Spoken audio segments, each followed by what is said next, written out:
Assalamu alaikum dear students. I am Sumaira Yusuf Birohi from GGDC Padidhan. आज का हमारा lecture combined lecture है BSc part 2 के students और सेकेंड ईयर क्लास के स्टूडेंट्स के लिए। और आज का हमारा टॉपिक है कूलम्स लॉ।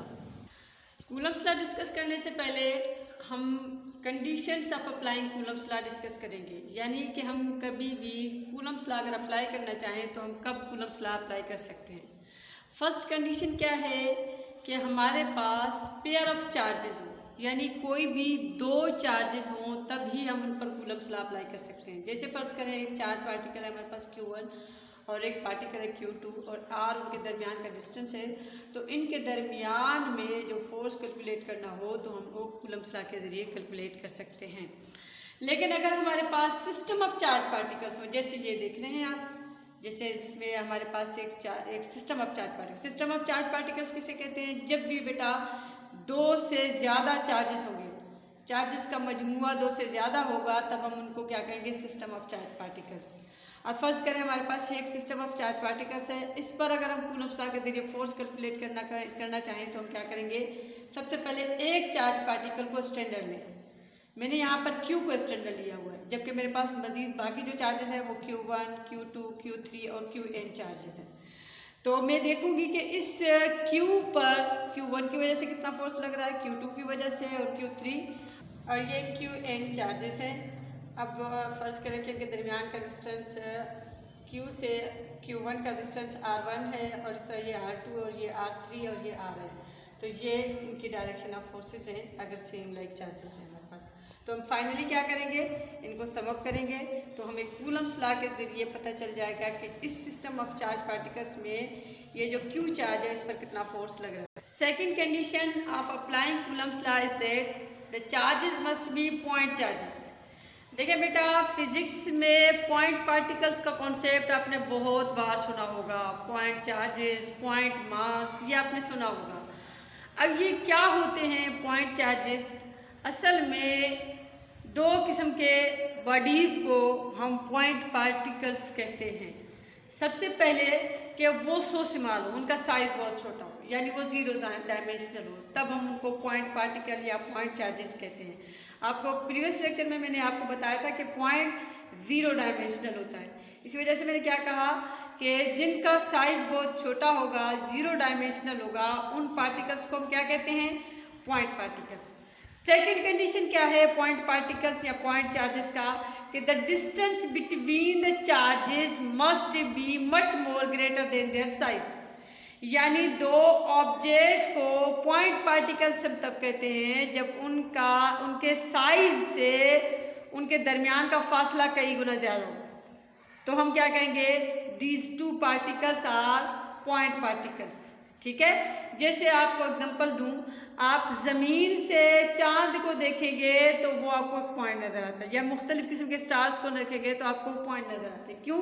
क्योंकि उनके दरमियान का डिस्टेंस इतना ज़्यादा है, उनके साइज से कई गुना ज़्यादा है, जिसकी वजह से वो एक दूसरे के लिहाज से पॉइंट पार्टिकल्स बन जाते हैं। और जिस तरह अगर ये बॉडीज चार्ज होंगे तो हम उनको क्या कहेंगे? पॉइंट चार्जेस कहेंगे। अब आते हैं कूलम्स लॉ पर।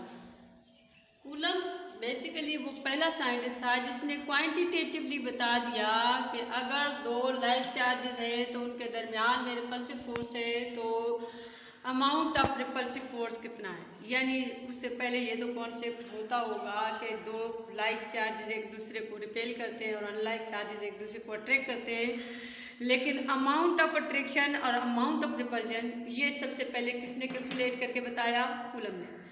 अब हम सबसे पहले कूलम्स लॉ डिस्कस कर रहे हैं फॉर फ्री स्पेस। कंसीडर करें कि हमारे पास दो पॉइंट चार्जेस हैं Q1 और Q2, ये दोनों लाइक चार्जेस हैं और उनके दरमियान का डिस्टेंस R है। तो कूलम ने क्या कहा? The force of repulsion between these two charges is directly proportional to the product of the magnitude of these two charges. यानी फोर्स की डायरेक्ट प्रोपोर्शनलिटी होगी किसके साथ? इन दोनों चार्जेस के मैग्नीट्यूड के प्रोडक्ट के साथ। और the force is inversely proportional to the square of the distance between them.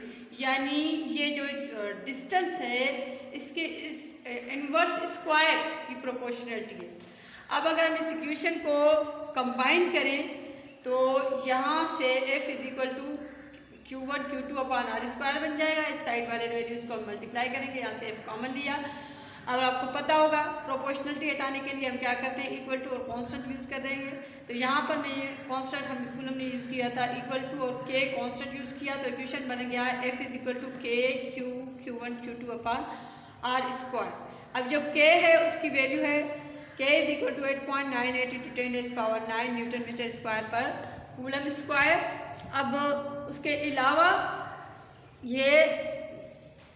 अब अगर हम इस k की वैल्यू को राउंड ऑफ करेंगे तो प्रॉब्लम्स में हम मोस्टली यूज़ करते हैं 9 × 10⁻⁹ newton metre square per coulomb square. अब ये जो k है ये मीडियम डिपेंडेंट कांस्टेंट है, यानी इसकी वैल्यू मीडियम पर डिपेंड करती है।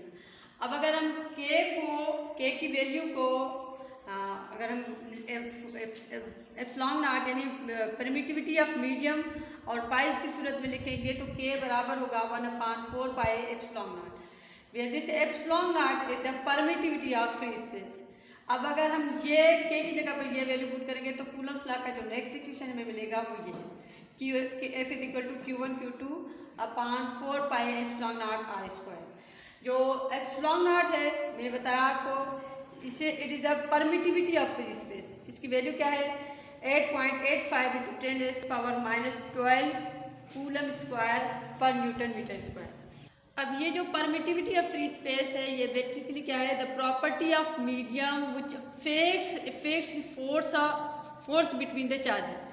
यानी परमिटिविटी ऑफ फ्री जो मीडियम होता है वो हमें ये बताता है कि कोई मीडियम अगर होगा तो उनके दरमियान में अगर हम दो चार्ज पार्टिकल्स को रखेंगे तो उन दो चार्ज पार्टिकल्स के फोर्स पर कितना इफेक्ट होगा मीडियम का। रीज़न क्या होता है बेसिकली कि जब भी हम दो चार्ज पार्टिकल्स को रखेंगे उनके दरमियान में मीडियम होगा तो मीडियम के मॉलिक्यूल्स क्या हो जाते हैं, पोलराइज होते हैं because of the two charge particles, जिसकी वजह से क्या होता है उनके पोलराइजेशन इफेक्ट की वजह से क्या होता है हमारे वो जो दो चार्ज पार्टिकल्स हो गए उनके दरमियान का फोर्स क्या हो जाएगा, डिक्रीज हो जाएगा। ये अगर हम वो नेक्स्ट में इसी चैप्टर में इंशाल्लाह हम कंटिन्यू करेंगे जब मैं आपको कैपेसिटर्स बताऊंगी और डाइलेक्ट्रिक मीडियम जब मैं आपको समझाऊंगी तो उस वक्त पता चल जाएगा आपको कि पोलराइजेशन इफेक्ट क्या होता है। अब आते हैं Coulomb's law for dielectric medium पर।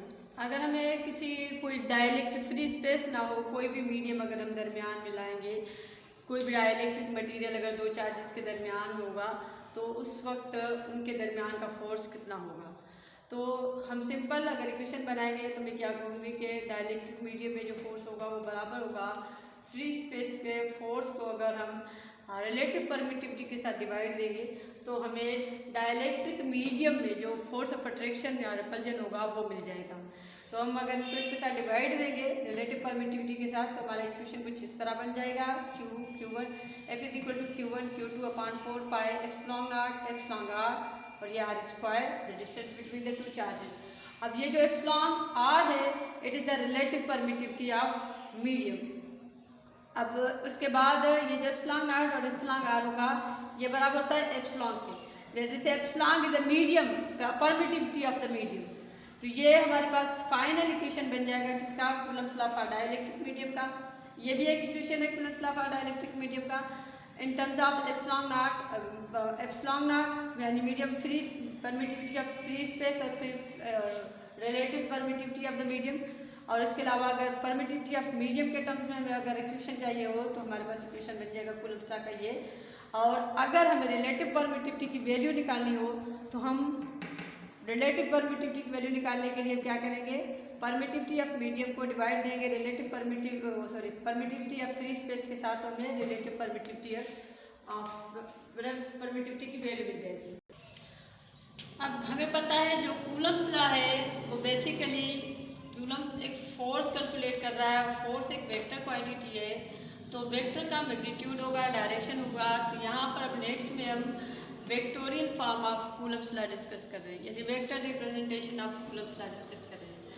अब इसके लिए हमारा जो इक्वेशन बनेगा वो कुछ इस तरह बनेगा F12 is equal to k Q1 Q2 upon R square is equal R और ये यूनिट वेक्टर R12। ये जो F1 है F12 it is the force exerted by Q1 on Q2, यानी Q1 Q2 पर फोर्स लगाए तो उसको हम रिप्रेजेंट करेंगे 1 2 के साथ और अगर Q1 पर फोर्स लगाएगा तो हम उसको रिप्रेजेंट करेंगे Q1 के साथ।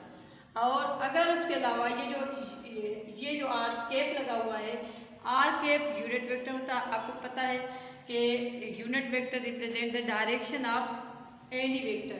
तो ये इसका मैग्नीट्यूड वाला पोर्शन है फोर्स का, और ये इसका यूनिट वेक्टर, ये इसकी डायरेक्शन को रिप्रेजेंट करेगा।